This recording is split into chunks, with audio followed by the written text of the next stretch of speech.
So I'm going to do talking head here for 50 minutes. I don't do a lot of improvisation. It's intense, but at the same time, it's all been kind of pre-digested. So if you listen and follow the quotes, I'm going to have a lot of Rousseau quotes coming up. You should be fine with it. It's kind of self-explanatory, right? And if anybody has any need to stop me, though most of you won't, you'll probably be too modest to do so, but please feel free. Modesty is unneeded, right? Just feel free to stop me and say, hey, Eric. I'm Eric, by the way, from CVSP. And this is 203, right? Okay. I did a little bit of contribution to your text and your curriculum for the 203, so don't hold that against me. All right, so let's just jump right into Rousseau. I'm going to be focusing on Rousseau, starting with a little compare and contrast with Locke and Hobbes, who are also on the menu for a social contract, right? You're doing Locke, Hobbes, and Rousseau. Is that correct? Anybody alive here? Yes? Okay, so yes, right? Dr. Bouali, is it correct to say that it's Locke, Hobbes, and Rousseau? Okay, so let's just jump in here.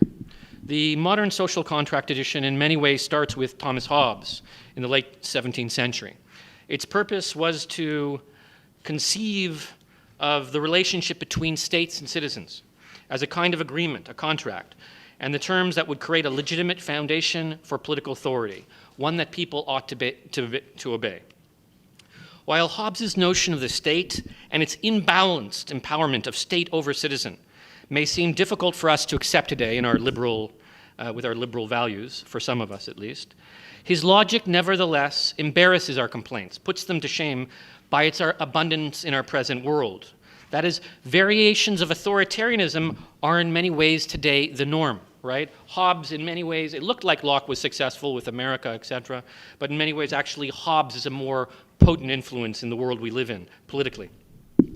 John Locke's ideas, on the other hand, of the state and the ideal of private property to which he entrusts it, on the other hand, seem to many to be a far more equitable and just balancing of the interests of public and private power, the citizen and the state. Indeed, Locke's thought is entrenched in the American Constitution and has had a tremendous influence on mainstream thinking that calls itself liberal, right? In the belief that the rights and property of the individual are the sacred trust which calls forth the state. While Hobbes's theory of the state initiated the idea that citizens are due some small measure of right, some privilege, in exchange for duty and obedience, Locke moved in a different direction and regarded the primary purpose of power to be the securing of individual liberty, which at its core for Locke is one form or another of property holding, right? Property is Locke's primary concern. While Hobbes to this day holds special prowess, special power in the field of international relations for his understanding of anarchic systems and state actors, right? The world is full of chaos. There's no rules above nation states, so we have an anarchic system. Locke has a place of preeminence among political theorists who are more concerned with the preservation of interest, personal interest, and liberty in the face of the incursions, the violations of the state. Yet another voice stands out that, I think, outshines both of these thinkers. This is the voice of the young Jean-Jacques Rousseau. Each of these three authors provided a theory of how humans lived before the advent of society in the so-called state of nature, right? A kind of thought experiment that they took semi-seriously. And of our essential human nature behind the mask of civilization. If we look back to the state of nature, the way human beings were then, we can understand what is best for them now, to understand our true human nature. By looking back to our origins, all three argued we could best understand who we are today and how we ought to live together. The state of nature as a thought experiment was really a mix of many things. One part deduction from new scientific principles and methods, one part the reports of explorers who traveled to the Americas and other shores beyond Europe, and finally, one part ideological battle for the heart of modern social and political Europe. The first two influences are fairly straightforward, right? Explorers' reports, and what was the other one? Science, influences of science, right? All three authors supported their theories with naturalistic conceptions of human understanding, language and psychology, borrowing from the sciences. As well, each had access to reports from the colonies and newly explored regions that describe the technological simplicity and relative social simplicity of various so-called tribal societies. They took these reports as providing access to the original way humans lived before the development of the institutions that form the basis of what we call civilization. Examples are state, law, education, medicine, and so forth. Yet, while these three, Hobbes, Locke, and Rousseau, shared these sources in common, the ideological conclusions they came to, the political conclusions they came to regarding what social and political contract, right? The social contract. What the social and political contract between the ruler and the ruled, the citizens, best suits our human nature are marked by serious disagreement. So who we really are, what our human nature is, and how government ought to be set up is completely divergent between these three authors, and we're going to take a little look at this. For Hobbes, our time in the state of nature exposed us to an anxiety of survival and fearfulness that all but imposed a state of war between peoples and individuals. In essence, all had to participate in this war lest they fall behind others who would eventually attack, right? The only road out of this mess was for all to agree to hand over power to a single ruler, right? Hobbes' Leviathan, against whom the citizen would have little basis for complaint or disagreement, right? Once the deal is done, basically, the citizens are fairly silent on Hobbes' arrangement. For Hobbes, the one-sided bargain between citizens and their leaders was a necessary evil. We all hand power over to a greater authority who alone holds the monopoly of power and violence, or we remain in a perpetual state of war against one another. This is Hobbes' dilemma of the state of nature. John Locke, on the other hand, took serious issue with this arrangement. He had real problems with it. He argued that handing over all of our natural liberties to a ruler merely put us in a new jeopardy, a new crisis, where all are now threatened by the unlimited power of one power, the state, rather than the many in the state of nature. Neither did Locke suggest that war was our condition in the state of nature. Rather, the absence of a judicial authority, of a judge, to resolve disagreements and the messiness of private justice creates a degree of chaos that points, that calls us out of the state of nature, right? And he, of course, the messiness for Locke is ultimately about preserving private property, creating a defensible and peaceful and stable state for its preservation.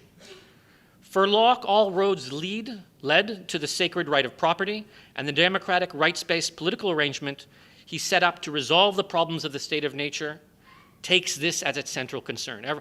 All planets revolve around the star of private property for Locke.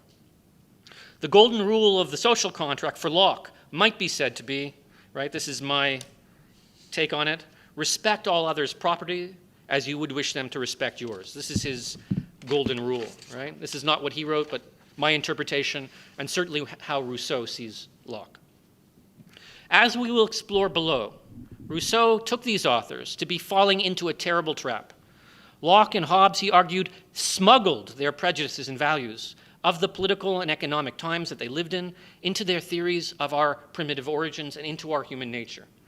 They did this, Rousseau argued, so as to give the impression that the political ideals that Locke and Hobbes were defending in the present were the best, given our long gone past and our true human nature, a true human nature that's with us even today. In short, in telling us who we are through the biased myths of an original way of life in a time before civilization, right, a fairy tale, they then moved on to argue how we should live in the present and into the future.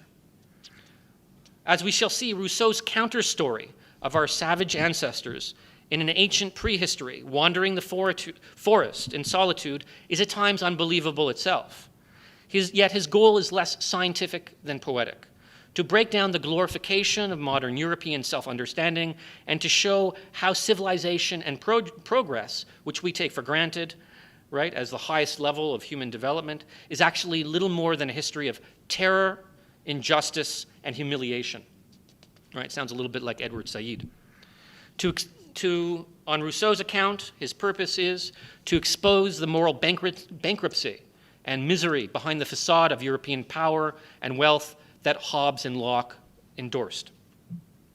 Rousseau begins his text by speaking of two kinds of inequality, one physical and one moral.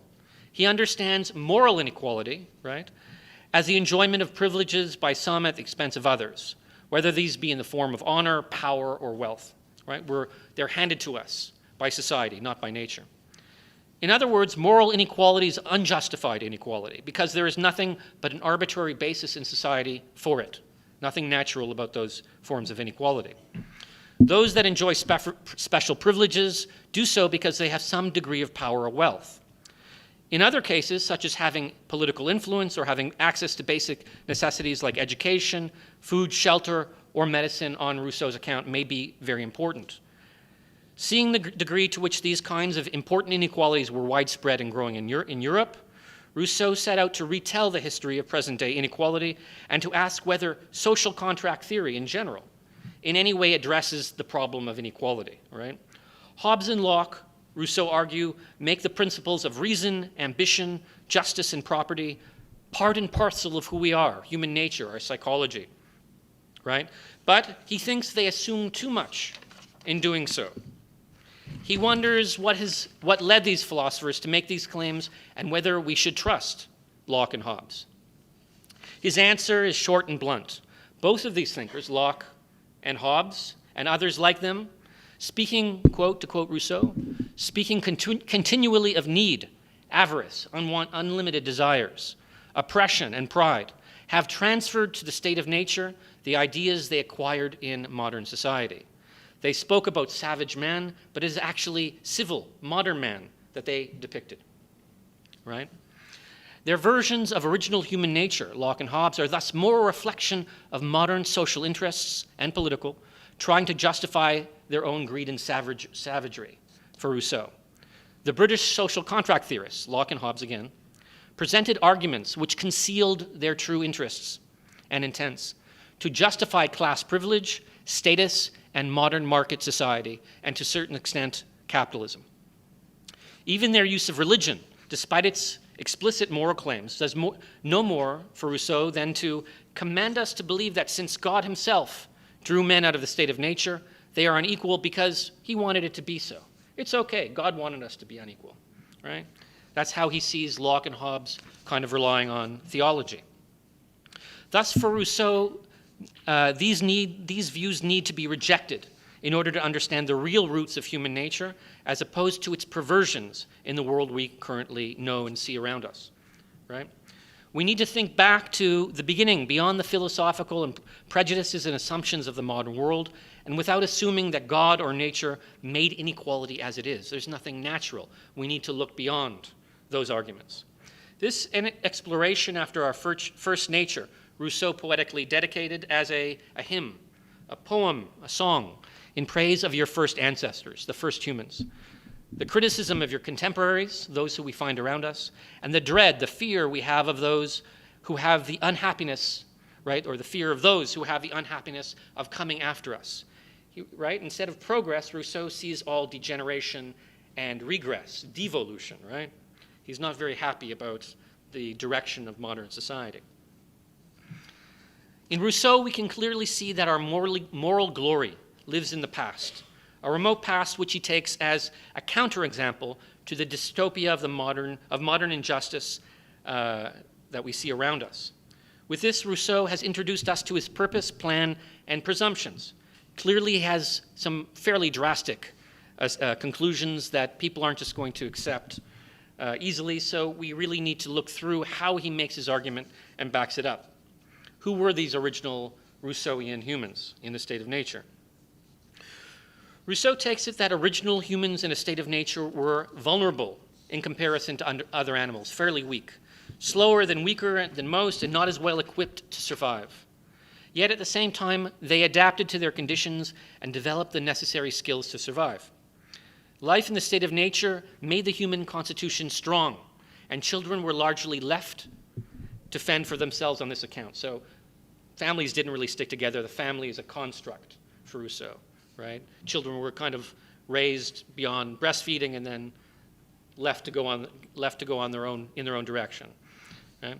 While the first humans were more than capable of defending themselves against animals, their primary enemies were actually old age and illness. Yet death came without worry and was not mourned. They died as they lived with little anxiety or reflection on the state of things or the future. In contrast to this, the physical and mental illnesses of modern living are many for Rousseau. Rousseau's words on modern life bear repeating. It's a long quote, but it's potent, right? The great inequality in the manner of living, and again, he's speaking about us here, right? The unwholesomeness of the food of the poor, together with the excesses of every kind, immoderate transports of every passion, fatigue, mental exhaustion, the innumerable pains and anxieties inseparable from every condition of life. These are the two fatal proofs that the greater part of our ills, our problems, our modern problems, are our own making, and that we might have avoided them all nearly by adhering to that simple, uniform, and solitary manner of life which nature prescribed. If we never left the state of nature, which for Rousseau is a kind of Garden of Eden, right, with its own complications, we'd be in a much better state today, right? We should never have given up on the simplicity of nature and entered into civilization. Here Rousseau asked whether the benefits of civilization outweigh the costs. To what extent has all of our industry and effort, our science, our education, to overcome the deficits and injustices of nature been simply replaced by other problems, right? What has been lost and gained? Rousseau's answer on this question is clear, right? In following the history of civil society, we shall also be telling that of human sickness. In fact, civilization and so-called domestication have had a far more drastic moral consequence than the mere physical ones we sought to eliminate when we departed from nature. For Rousseau, as humankind became sociable and a slave, right? He grows weak, timid, and servile. Their effeminate way of life enervates their courage and strength. Right? Very strong words. Condemnation of modern life, in fact, of all the civilized development and progress. Yet what brought about our departure from the original condition of nature? Why did we leave it? How did we leave it? For Rousseau, in comparison to other animals, which he considers to be merely machines, humans are different in their capacity of free choice or will. Instinct alone does not direct our actions or thoughts. Our free will liberates us from the mechanistic determinations of instinct, right? We are creatures of spiritual ends, not merely natural or material. For Rousseau, physics can explain animals, but it will not explain, it explains animals and instinct and the mechanism of the senses, but ideas in the power of willing, nothing is to be found but acts which are purely spiritual and wholly inexplicable, unexplainable by the laws of mechanism. There is something profound and unique about human beings. With this spiritualism and reliance upon intuition, right, human judgment, Rousseau departs from the main trend of empiricism, which underlies the political thought of Hobbes and Locke. For Rousseau, human agency is not reducible or understandable in terms of its internal or external causes. Causation doesn't explain it. Beyond free will, humans, for Rousseau, also share a drive to perfectibility, to self-improvement. Unlike animals, this internal evolution of the mind means that humans assimilate knowledge, adapt to conditions, and benefit from developments that implies a real change in their nature. It's not merely evolution, it's spiritual evolution. Rousseau foreshadows the consequences of this substitute for instinct, right? This becomes a substitution for instinct and draws us out of the state of nature. It would be melancholy, terribly sad, were we forced to admit that perfectibility, right, this human capacity for mental and emotional and spiritual development is the source of all human misfortune, right? In short, it may be the case that substituting the tree of life, nature, with that of knowledge, right, to make a biblical reference, is in fact part and parcel of the basis of Rousseau's critique of modern society in general. He sides with the arguments that civilization, in the long run, does a much poorer job of satisfying human wants and needs, producing far more needs and wants, yet also demanding more than would ever be warranted or acceptable or normal in nature, right?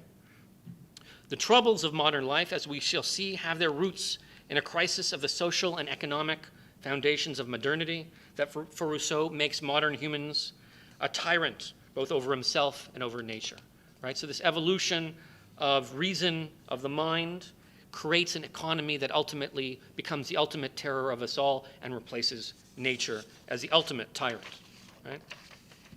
Behind his language is a counter-Enlightenment rejection of reason. That reason itself is merely a tool, an instrument, and that in the end, its goal is ultimately domination. Mastery first of nature, and then of humanity, our fellow humans, afterwards. Underlying Rousseau's views, then, is a critique of domination where the mirror of nature, the state of nature, is used as a tabula rasa, a blank slate, into which we moderns may look, a mirror, right, to understand just how corrupt and morally bankrupt we have become.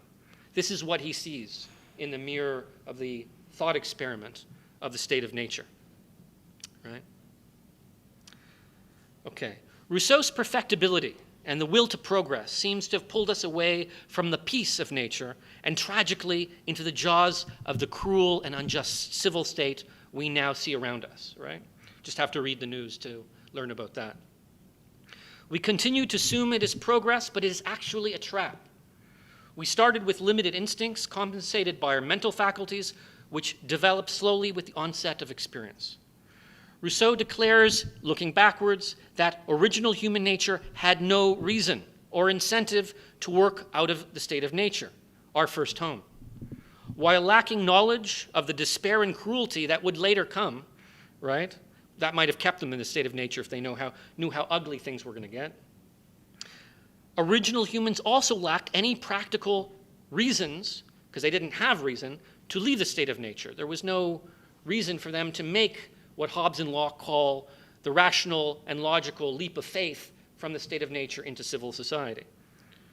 For Rousseau, there was certainly neither the anxiety of Locke to lead them out or the state of war that Hobbes saw in the state of nature. In short, these original savages, Rousseau's savages, could never have intellectually gotten to the social contract in the first place because all the thinking and rationality that Hobbes and Locke require, we simply didn't have, right? So how did we get out of the state of nature? Humans were not born philosophers, nor enemies, nor even political animals, just simple creatures wandering the forest. It's a fairly interesting, his notion of the noble savage is a fairly interesting character. In spite of his later work on the social contract, the young Rousseau that we are talking about today, right? There was a later social contract phase in Rousseau's development where he kind of moved away from these arguments. But the younger Rousseau, the Rousseau that we're reading today and we're talking about today and that you'll read in class, the social contract, there's nothing natural or rational about it. Taking issue with Hobbes's view of the state of nature as solitary, poor, nasty, brutish, and short, this is Hobbes's very pessimistic view of the state of nature as a kind of Game of Thrones universe, right, with a lot of blood.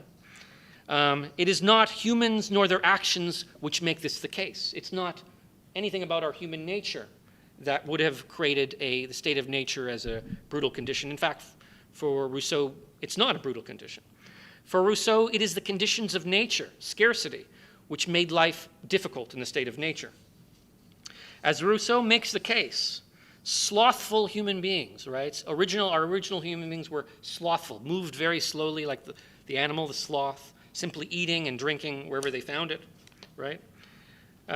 We satisfied our hunger at the first oak, slaking our thirst, satisfying our thirst at the first brook, finding our bed at the foot of the first tree, and with that, all our wants were supplied, right? Life was very, very simple on his romantic take of what it was like for us, prior to 10 or 15,000 years ago, the first, the beginnings of, what's the word I'm looking for? Permanent settlements, permanent communities, where people were not nomadically moving around in a savage condition for Rousseau. Savages were thus not unhappy because unlike us, they were of sound physical constitution and lived without anxiety. They had no finals to write, no relatives to satisfy, there were no deadlines whatsoever. Just whenever the body needed it, it happened, right? By contrast, the real misery for Rousseau is with our modern neurotic mode of life. Our whole condition of existence is built up around complaint and fatigue. That's what he sees as the core poetic roots, the narrative of modern life, complaint and fatigue. Thus, where instinct satisfied the demands of the state of nature, intellect is never enough for us, for civil society. In fact, the whole glory, honor, and power seeking that we see in Hobbes, right, is nothing but a reflection of our modern inclinations and worldview. In truth, our unrepressed well-being in the state of nature was the basis of true virtue and happiness. This simplicity and sense of vital satisfaction, right? This is Rousseau's notion of amour de soi, just happiness by virtue of being alive, right? The simple sense of wellness, for lack of a better word, right? Can hardly be conceived of in modern life. We don't understand it. We always talk about connecting with nature, but we don't do it very well. With this, Hobbes's conservative view of human nature is rejected. Rousseau insists against Hobbes. Let us not conclude that because man has no idea of goodness, he must be naturally wicked, right? Take away all of our theology, all of our ethics, right? For Rousseau, there's still something decent about us. We don't need to be corrected. Why? Because our human nature is not fundamentally evil, right? There's no original sin, no negative or conservative vision of human nature here, right? That's for him a symptom of Christian civilization on his reading, though in many ways there are many Christian commitments in Rousseau's thought. Okay. In direct contrast with Hobbes, Rousseau is telling us that the state of nature was in fact the ideal condition to sustain peace between humans. Hobbes saw the state of nature as a state of war against all, a war of all against all, right? This is Hobbes' famous claim, because Hobbes assumed that savage humans are like us, greedy, vain, and cruel. Moreover, Hobbes held that modern greed and violence is a direct reflection of our original nature, only with the addition of law coming to tame it. Right? This is Hobbes. But for Rousseau, this is not satisfying, and he argues that Hobbes has merely framed a version of the state of nature to normalize, right? To normalize modern inequality and injustice, right? Where humans weren't rational in a state of nature, they did not plot or plan against one another and did not covet power or glory, right? As Hobbes claims. That's us, right? That's not who we were prior to civilization, the Advent. More important than this, a major contribution of Rousseau's psychology here is his position that savages, right, original humans, possessed pity and compassion. They sought only their well-being with the least amount of prejudice or harm intended towards others. Egoism and the vanity which Hobbes speaks of, where each seeks the highest rank against all others and judges themselves only against themselves, only against others, right? The only way to have value in Hobbes' universe is to be higher than others, right? Is a trait of civil society and not of natural humanity. For Rousseau, the insult and injury of contempt, right, which both Hobbes and Locke imagine as a cause of the disorder of the state of nature, right, is not found in Rousseau's state of nature. The noble savage lived only with concern for mere self-preservation and without any intention or desire or pleasure in harming others, right? Thus, the potential for the violence of revenge that motivates, especially Locke, does not concern Rousseau.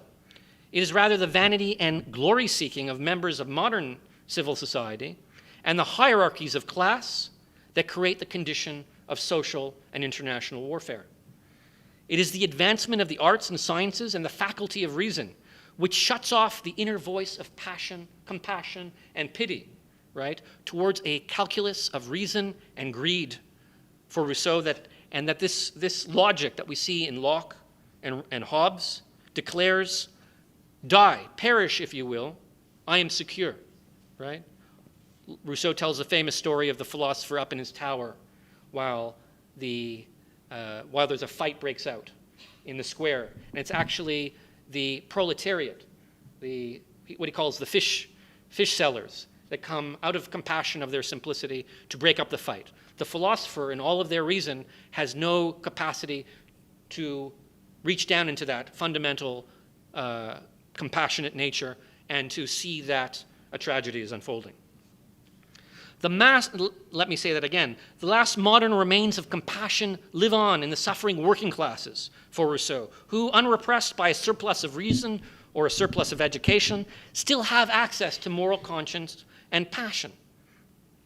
The Enlightenment's progress of the mind and the cruelties of class society go hand in hand with one another, right? More education means more inhumanity. In fact, Rousseau goes as far as to claim that it hasn't been reason that has preserved human society, but rather the working class and the little bit of compassion that they sustain is actually what's still keeping us together. Civil society, far from being originated by reason or laws, right? It is actually laws of nature, as Hobbes and Locke.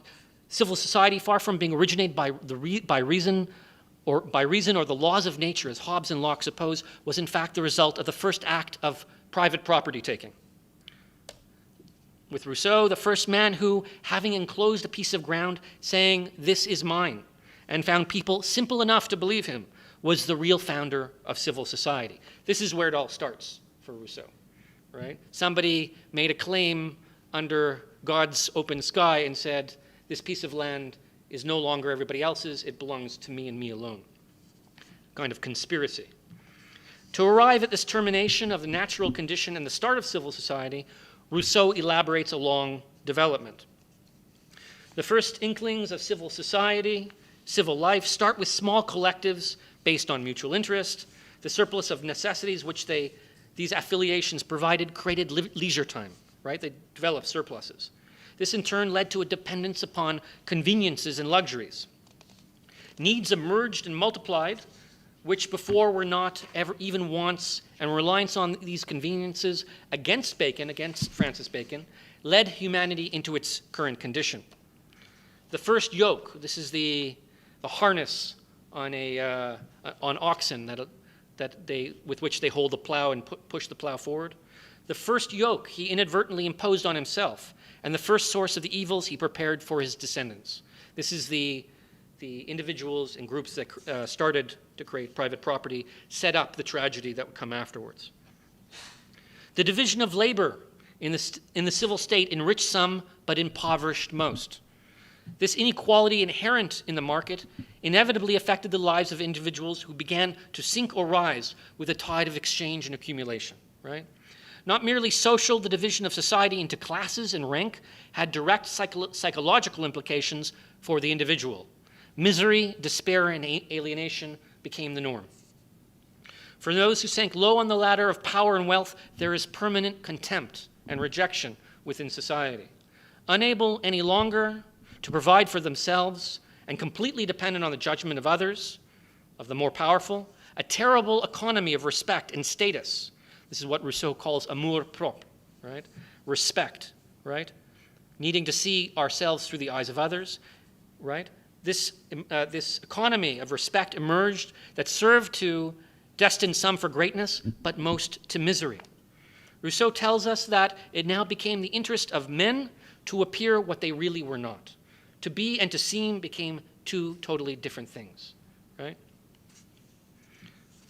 The performance of self, right, makes all into slaves, where the poor can now only know and fend for themselves through the power of the wealthy, and the wealthy become wholly dependent on the poor for their skills and labor.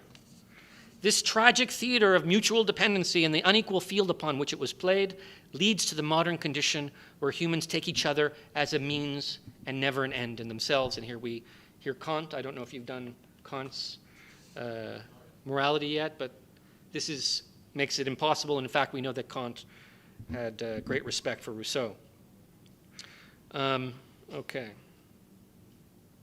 This, however, becomes the norm in civil society for Rousseau, turning Hobbes' depiction of our abusive and aggressive original nature upside down. Rousseau conveys that in civil society, the desire to surpass others, one-upmanship, inspired all men with a vile propensity to injure one another, and with a secret jealousy which is more than dangerous, as it puts on the mask of benevolence. We pretend to be kind to one another, but actually we wish and take pleasure in harming others. Sadism, right? Okay. In short, civil virtue and friendship became parasitism and competition. Civil law becomes the domination of class, and civil order becomes the normalization of the power of the few through the permanent submission of the many. The state of war, not in the state of nature, but in the civil state, right, he tells us was the first effect of property and the inseparable attendance of growing inequality. Out of this, the wealthy, using their old slaves to acquire new, thought of nothing but subduing and enslaving their neighbors, like ravenous wolves which, having once tasted human flesh, right, despise every other food and then thenceforth seek only men to devour. Once you've tasted human flesh, right, by dominating others, no other satisfaction is really satisfying anymore, right? Think of Tywin Lannister, right? Perfect, good example, or Donald Trump for that matter. In the midst of the chaos of our early civil society, where property was appropriated only to be stolen by others, the powerful conspired under the banner of justice to secure their power and interests. The contract of the civil state was accepted by all in the name of justice for all and to establish a permanent peace. Yet in the blink of an eye, the Hobbesian conspiracy, and this is for Rousseau on Rousseau's reading, the Hobbesian conspiracy of the civil state would do little more than expose the poor to the new and official power of the rich. The rich got together in the state of nature, said, hey, let's create a story and call it justice. Everybody will agree to it and we'll be in charge, right? With this first act of ideology and political marketing, the poor and uneducated surrendered to a power of professing justice, Echoing Thrasymachus in Book 1 of Plato's Republic, right? Justice is the power of the powerful, is the advantage or the privilege of the powerful. On Rousseau's account, the social contract was nothing if not a tragic bargain, right? All ran headlong into their chains in hopes of securing their liberty, which bound new fetters, new chains on the poor and gave new powers to the rich, eternally fixed the law of property and inequality, and subjected all mankind to perpetual labor, slavery, and wretchedness, right? So now we see that Hobbes' state of nature and the war of all against all is actually not in the state of nature. It is civil and modern society that exemplifies that. And the more we progress, the more warlike we become. While the contract of civil society was presented as a just remedy to the instability and rule of the jungle, the state of nature, for Rousseau it actually made permanent and more secure the advantages of the powerful and the rich. Here then, civilization itself became the ordered institutionalization of domination. In fact, his analysis goes further, for beneath the various layers of inequality, Rousseau sees wealth, right, private property again, as the common denominator and class power as its essential outcome. With such analysis, Rousseau claims that we are enabled to judge pretty clearly, pretty exactly, how far a people has departed from its primitive constitution and of its progress towards the extreme term of corruption, right? So Enlightenment notion of progress, just invert that, upside down, right? Not evolution, but devolution, politically, socially. Echoing the work of Karl Marx by at least a century, Rousseau tells us that in civil society, the universal desire, civil modern society again, the universal desire for reputation, honors, and advancements inflames, excites, and multiplies our passions. By creating universal competition and rivalry among men and women, numberless failures, successes, and disturbances of all kinds, by making so many aspirants run the same course. Right? I mean, AUB to a certain extent, and all universities also participate in this so-called rat race. Right? Anticipating G.W.F. Hegel's and Karl Marx's thoughts on alienation and competition by many years, the basic elements of Rousseau's dense and rich analysis of the crisis of the modern condition are still the talking point of many of our most respected critical thinkers and public intellectuals. You hear this again and again. You hear it in Foucault, you hear it in Said, you hear it in Fanon, right? Imagine how much more difficult it must have been for Rousseau to stand up amongst his Enlightenment peers in this way. No doubt this in part explains his tortured life and the loneliness and regret that Rousseau was very much Rousseau's condition for most of his life. He was alone in his thinking, right? It's a very pessimistic view of of the Enlightenment and modernity. Okay. The schadenfreude, or sadistic pleasure, we take from the weakness and suffering of others, only in comparison with our own well-being, is the hallmark of modern humanity for Rousseau, right? We're sadistic. With this, Rousseau's cycle of civil society is completed, and the many are returned to the same rule of the strongest that had been declared as the reason for the departure from the state of nature in the first place, right? We've actually regressed, not gone forward, right? The Hobbes and Locke told us we were coming out of the state of nature, but in fact, we've gone back to a far worse condition. Okay, let me bring this to a close. In 1750, 5 years prior to the publication of this reading, The Discourse on the Origins of Inequality Amongst Men, the young Rousseau unleashed his first assault upon Enlightenment science and reason in his Discourse on the Arts and Sciences. There, Rousseau argued that the sciences, be it letters and arts, right, spread flowers over the iron chains with which men are burdened, stifle in them the sense of original liberty, make them love their slavery into what is called civilized peoples, right? In both texts, the analysis of the moral and spiritual crisis which the modern sciences and private property have brought about is understood as fundamentally social and political. His critical assessment of the progress of the Enlightenment is really a reflection on the political and economic transformation that drove feudal Europe through to political, economic, and scientific modernity, and that's what CVSP 203 is all about. And that's why Rousseau's counter-Enlightenment view from the young Rousseau is so important to include. Behind the seeming wisdom and humanist contributions of science, Rousseau saw the aspirations of power and domination over nature, social life, perhaps even colonial life. Behind the moral and ethical claims of enlightenment, reason, he saw the justification of new forms of class power, seeking to replace the old and ensure their monopoly into the future.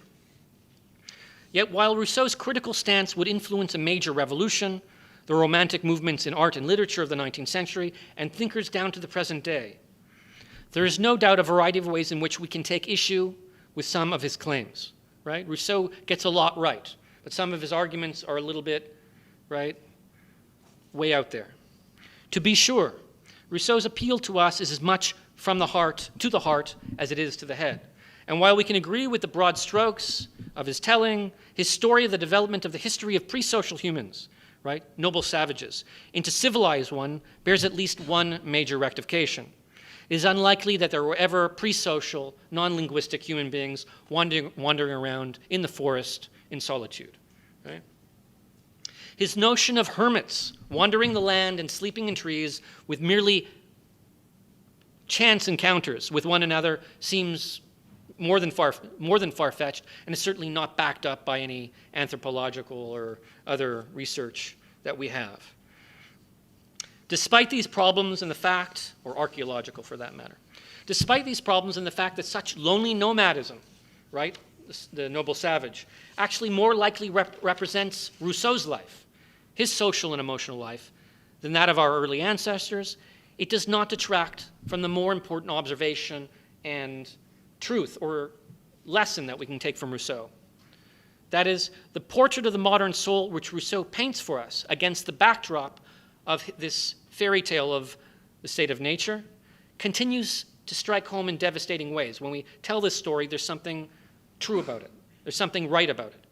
It forces us to ask what part of ourselves we have surrendered to modern life, what part of our human nature we have to suppress to survive, and whether the gains of that suppression of our modern life merit and justify the sacrifices and the losses.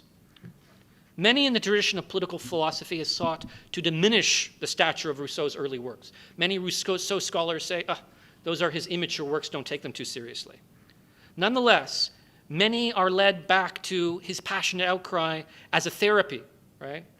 As a kind of poetic and romantic therapy for our own personal and political crises with modern life. Anybody who is suffering under the yoke of our modern condition can read in Rousseau something and see a compassion, right? And a complaint that can be, have a sense of bonding with him, right? And it acts as a remedy to the fictions of progress that we continue to have recycled, right, by the powers and education of the present. So with that, I'm finished. Thank you for your time and your patience.